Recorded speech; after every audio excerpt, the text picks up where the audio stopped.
Subhanallah wa bihamdi.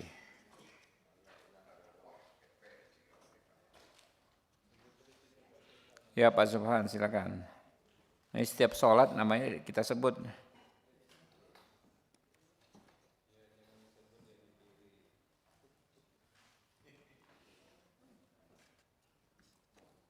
Ya, kita mulai ya Pak. Assalamualaikum warahmatullahi wabarakatuh. Salam sejahtera bagi kita semua. Shalom, Om Swastiastu, Namo Buddhaya. Salam kebajikan. Yang kami hormati calon anggota LPSK atas nama Saudara Subhan STMH. Pertama-tama marilah kita panjatkan puji syukur kehadirat Allah Subhanahu wa taala, Tuhan yang Maha Esa.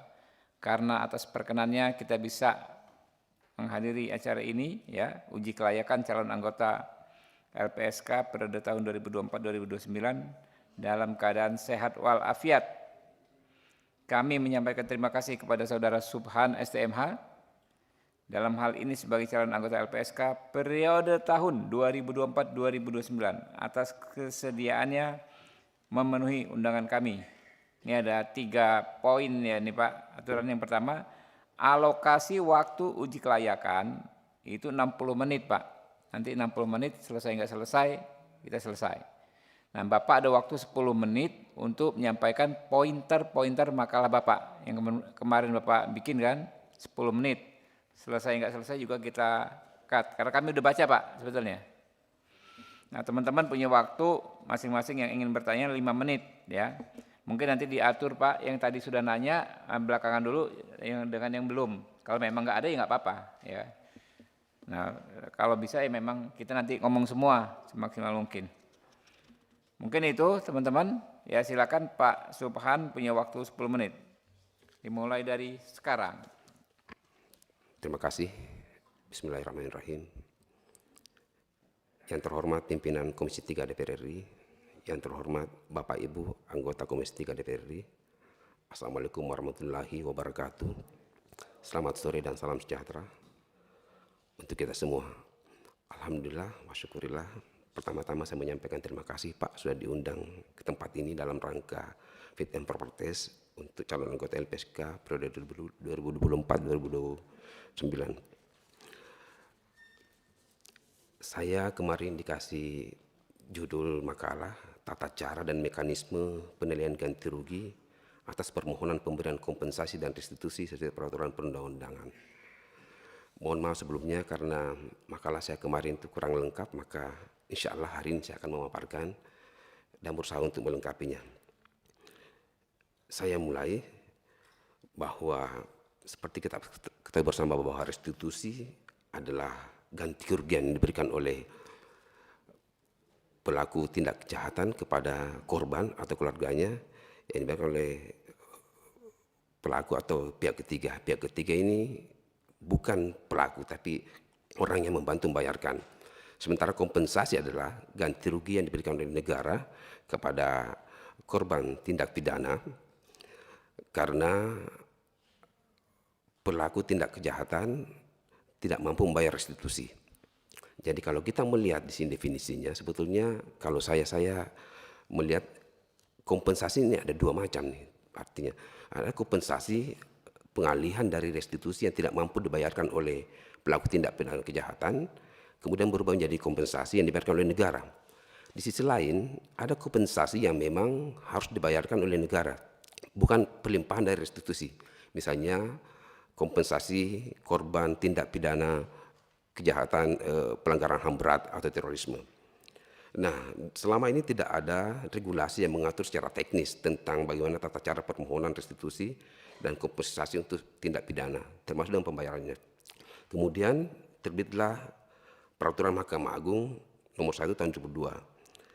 Salah satu alasan diterbitkannya ini adalah hak restitusi dan kompensasi telah diatur ke dalam beberapa peraturan perundang-undangan, namun belum ada peraturan teknis yang tentang penyelesaian permohonan hak tersebut. Selain itu, perkembangan sistem peradilan pidana tidak hanya berorientasi kepada kepentingan pelaku, melainkan berorientasi pada kepentingan perlindungan korban. Nah di KUHP kan kita tidak melihat itu korban diatur, yang ada adalah pelaku, kepentingan pelaku. Padahal sebetulnya korban juga diperlukan perlindungan. Nah Masyarakat kita secara umum ketika berperkara di pengadilan yang menjadi korban tindak pidana, mereka mengejar tindak hukumannya. Nah, ketika hakim memutuskan hukum, apalagi hukuman berat, mereka sudah puas. Tanpa sadar sebetulnya, mereka tidak tahu karena seringkali korban tindak pidana itu setelah penjatuhan hukuman, mereka jatuh miskin. Kenapa? Karena ada yang meninggal atau cacat karena tidak lagi bisa bekerja akibat tindak pidana tadi. Persoalannya mereka tidak mengajukan restitusi.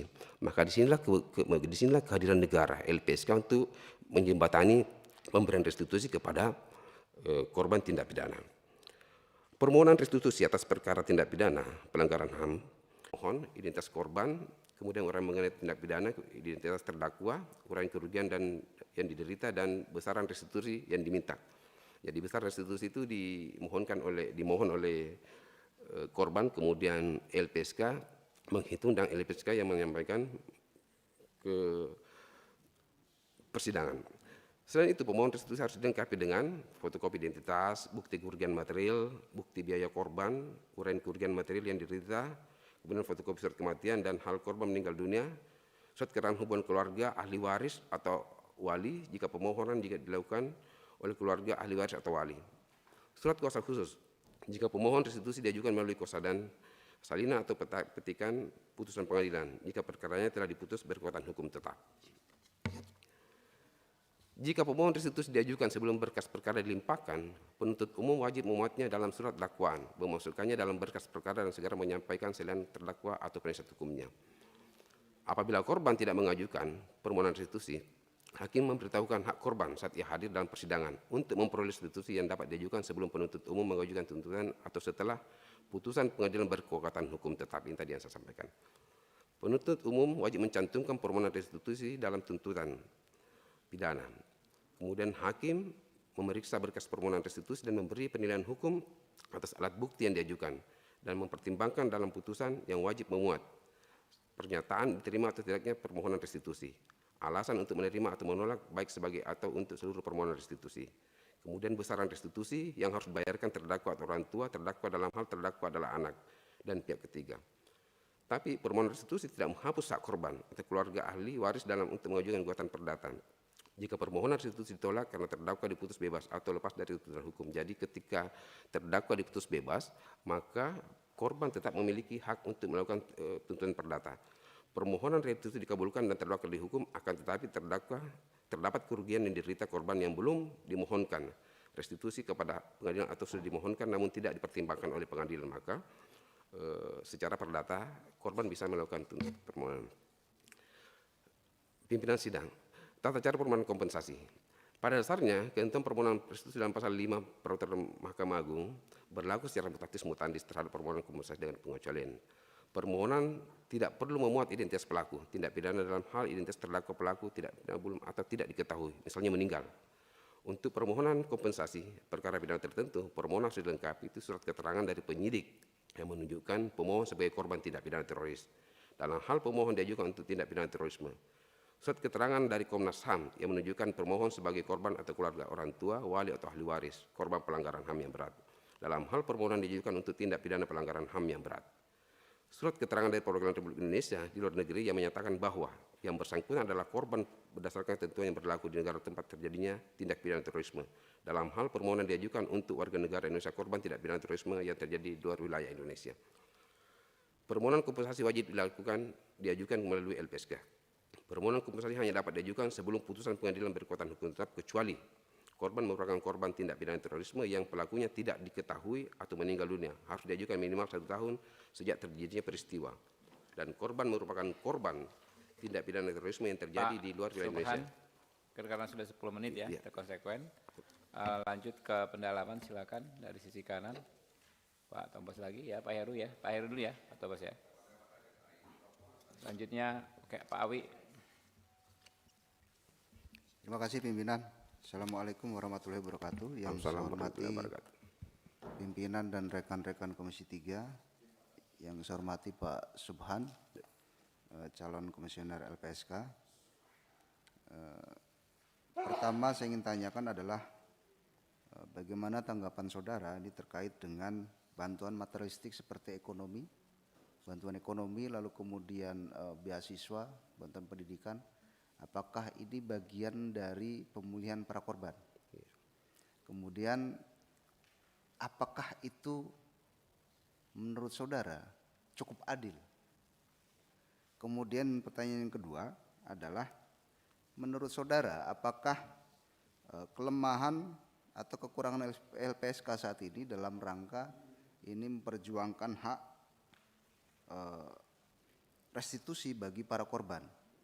Kira-kira apakah kendala yang dihadapi LPSK saat ini sampai kemudian misalnya ada hak-hak bagi para korban yang kemudian belum bisa diselesaikan? Itu saja pimpinan, terima kasih. Monggo. Ya, terima kasih pimpinan Pak Subhan selaku calon anggota LPSK. Saya singkat saja pertanyaan satu, karena terkait dengan restitusi itu kan terjadi di dalam banyak kasus ya.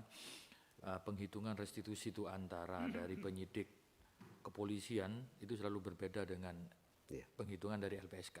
Seringkali itu merugikan dari pihak korban. Terus bagaimana pendapat saudara itu untuk menyikapinya? Apakah perlu SOP, sebuah SOP khusus ataupun SKB itu? Itu saja saya kira. Terima kasih. Ya. Kanan lagi, ada lagi? Ya, Pak Taufik Basari. Terima kasih pimpinan Pak Subhan, saudara calon. Ya. Saudara menulis makalah tentang tata cara dan mekanisme penilaian ganti rugi atas permohonan pemberian kompensasi dan restitusi sesuai dengan peraturan perundang-undangan. Ya. Tadi dalam paparan saudara mengatakan bahwa belum ada ya ketentuan yang mengatur tentang tata cara pemberian restitusi dan kompensasi. Dan kemudian saudara di sini menguraikan merujuk hanya pada perma saja. Ya, sebagai calon LPSK ya dengan segala hormat ya, kenapa saudara tidak mencantumkan peraturan pemerintah nomor 7 tahun 2018 ya tentang pemberian restitusi kompensasi ya. Yang di situ diatur tentang bagaimana tugas, fungsi dan peran dari LPSK. Nah, padahal kan saudara sini mau mencalonkan sebagai LPSK. Nah, semestinya kan bukan mengatakan bahwa tidak ada aturan dan kemudian hanya merujuk pada perma, padahal di situ juga ada PP yang khusus mengatur tentang itu, bahkan mengatur tentang tugas dan fungsi LPSK. Nah, selain dari PP nomor 7 tahun 2018 khusus untuk anak ya, juga ada PP nomor 43 tahun 2017 tentang pelaksanaan restitusi untuk anak. Nah, jadi mungkin kesempatan ini bisa saudara gunakan ya untuk bisa menjelaskan ya apa yang tadi saudara presentasikan yang tidak pernah menyebut-nyebut tentang 2 PP yang sangat penting ini. Terima kasih pimpinan. Nasir Jamil. Baik, terima kasih Ketua. Assalamualaikum warahmatullahi wabarakatuh. Waalaikumsalam warahmatullahi wabarakatuh. Kepada saudara calon, secara pribadi saya ingin saudara bahagian dari LPSK untuk periode yang akan datang. Amin.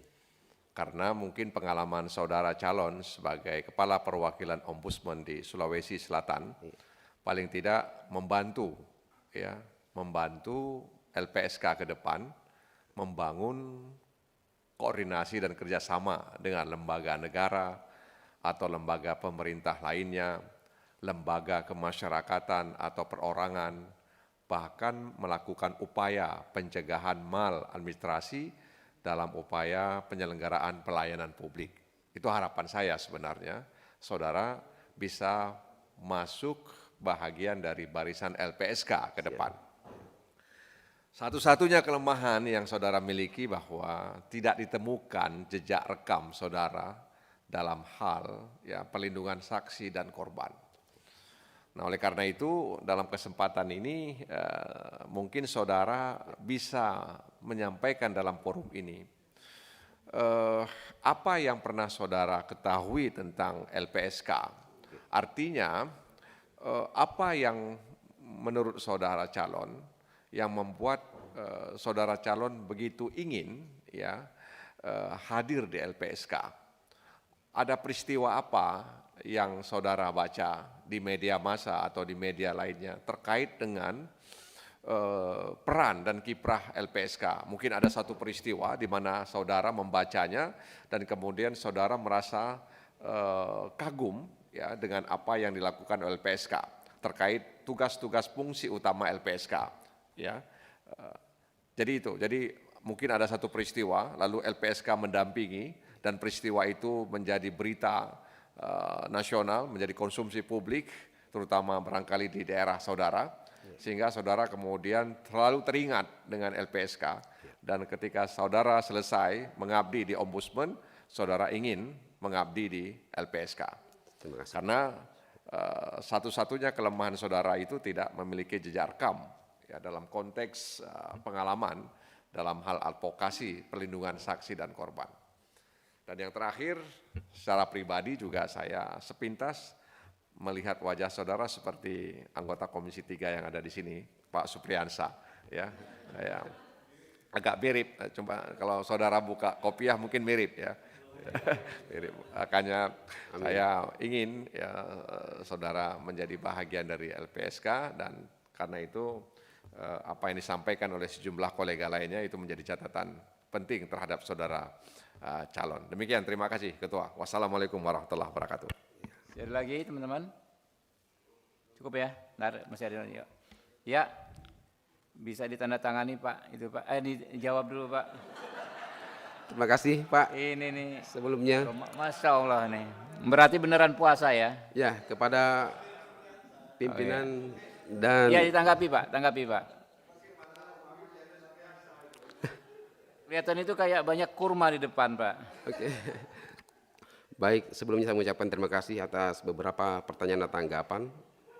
Dari yang pertama itu diminta tanggapan saya terkait restitusi yang biasanya berupa beasiswa, perjalanan libur, apakah itu diatur? Itu memang diatur Pak di Undang-Undang LPSK.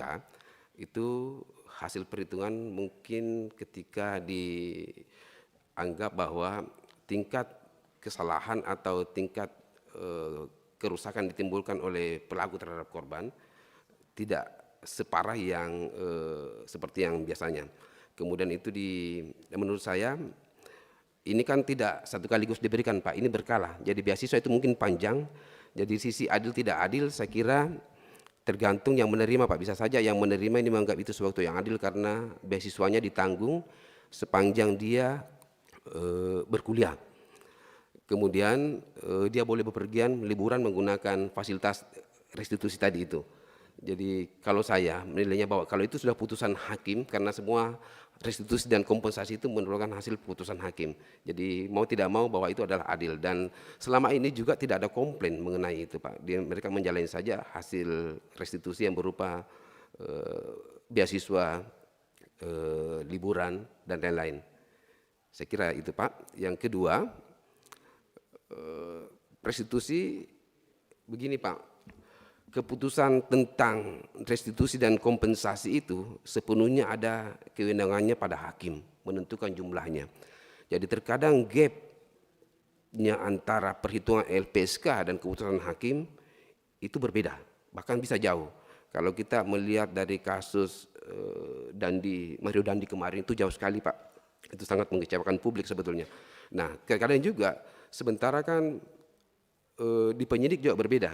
Tapi lagi-lagi bahwa LPSK berdasarkan bukti-bukti yang dipegang dan diterima, menghitung berdasarkan peraturan perundang-undangan, kemudian mengajukan kepada hakim, Kejaksaan Agung, Jaksa Agung. Nah, kemudian itu tadi saya katakan bahwa hakim memiliki kewenangan yang sangat luas. Kewenangan absolut untuk menentukan berapa sejumlah restitusi yang diberikan. Nah, kalau ternyata pada itu tidak berbeda, penuntut umum masih bisa melakukan kasasi atau banding terhadap jumlah itu. Tapi umumnya selama ini setelah ada putusan dari hakim, biasanya rata-rata korban itu menerima. Nah, yang ketiga Pak Taufik Basari, mohon maaf Pak, saya tadi tidak mengatakan bahwa tidak ada regulasi, bahwa regulasi yang ada termasuk ini tadi PP nomor 7 kemudian 2017 itu ada, tapi yang mengatur secara teknis tata caranya itu tidak ada Pak. Jadi makanya karena tidak mengatur secara teknis maka diterbitlah peraturan Mahkamah Agung, tapi tetap berorientasi pada aturan-aturan yang sebelumnya. Dalam arti bahwa di peraturan Mahkamah Agung itu sudah rinci dijelaskan di situ tentang tata cara pembayaran, pemeriksaan, penilaian terhadap permohonan restitusi dan kompensasi terhadap korban.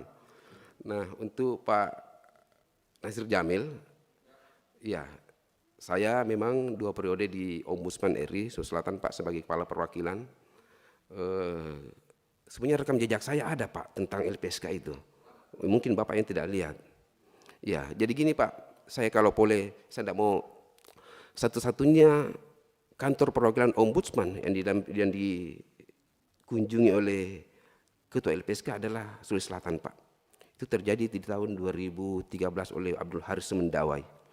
Kenapa? Karena di Sulawesi Selatan ini juga kendala. Tidak ada kantor perwakilan LPSK. Sehingga rata-rata masyarakat yang membutuhkan perlindungan itu melapornya ke Ombudsman. Akhirnya saya aktif mendorong setiap ada permohonan, kami mendorong bahwa ini ada lembaga yang melindungi korban dan saksi, namanya LPSK. Nah, LPSK kemudian tertarik, kok Ombudsman Sulsel selalu mengirimkan kita. Nah, puncaknya itu begini, ketika ada seorang ASN melaporkan bupatinya menerima gratifikasi, itu ada fotonya lengkap, ada penerimaan uang dalam pengaturan di Kementerian Keuangan untuk mendapatkan dana irigasi 39 miliar. Dan dia melaporkan ke KPK Pak Johan, dan itu tidak ditanggapi. Saya bahkan menyampaikan ke Pak Budi Santoso juga tidak ada, dia melaporkannya, tapi karena dia seorang ASN dan melawan bupatinya, dia kemudian terintimidasi, dia dikejar, dia akan dihabisi oleh keluarga bupati. Mohon maaf, bupati ini seorang tentara dan seorang bangsawan. Kita tahu kalau di Sulsel sudah bangsawan, tentara pula, wah luar biasa Pak. Nah, kemudian dia ke Ombudsman. Itulah saya mengantarnya ke LPSK untuk mendapatkan perlindungan. Dari situ saya diapresiasi oleh LPSK bahwa betul-betul Sulawesi Selatan ini membantu kita dalam hal perlindungan saksi. Dan saat itu saya memohon untuk dibentuk perwakilan di Sulawesi Selatan. Dan Pak Abdul Haris Semendawai meminta saya sebagai salah satu narasumber dalam rangka pembentukan kantor perwakilan LPSK di seluruh Indonesia. Dan yang terbentuk saat itu 2, Jogja dan Sumatera Utara, Sulsel tidak Pak. Dan tahun lalu kemudian diajukan lagi permohonan penambahan kantor perwakilan yang menurut saya memang ini sangat penting, termasuk Selatan, NTT, Jateng dan Jatim. Sulawesi Selatan luput lagi Pak. Padahal kalau kita mau mengetahui bahwa hanya 33% penduduk di Indonesia bagian timur, Sulawesi, Papua, Maluku, NTT yang mengetahui keberadaan LPSK. Artinya apa? Bahwa akses pelayanan LPSK kepada masyarakat di Indonesia Timur itu sangat minim. Padahal mereka di sana juga banyak yang membutuhkan perlindungan. Nah itu tadi akibatnya ada beberapa yang kemudian melalui Ombudsman dipikirnya kita bisa melindungi. Tapi alhamdulillah untung mereka sampai kita dan kita mengarahkan langsung ke LPSK.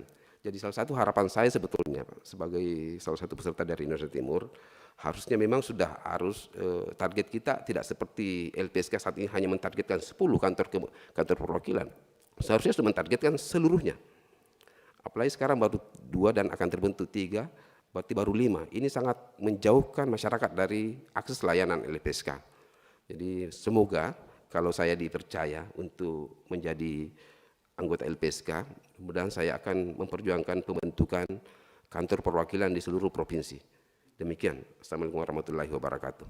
Waalaikumsalam warahmatullahi wabarakatuh. Itu ada sudah pernyataan Pak, kalau berkenan ditandatangani.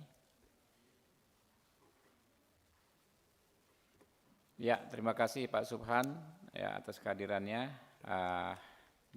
Diperkenankan meninggalkan ruangan. Selanjutnya pasien terakhir ya hari ini.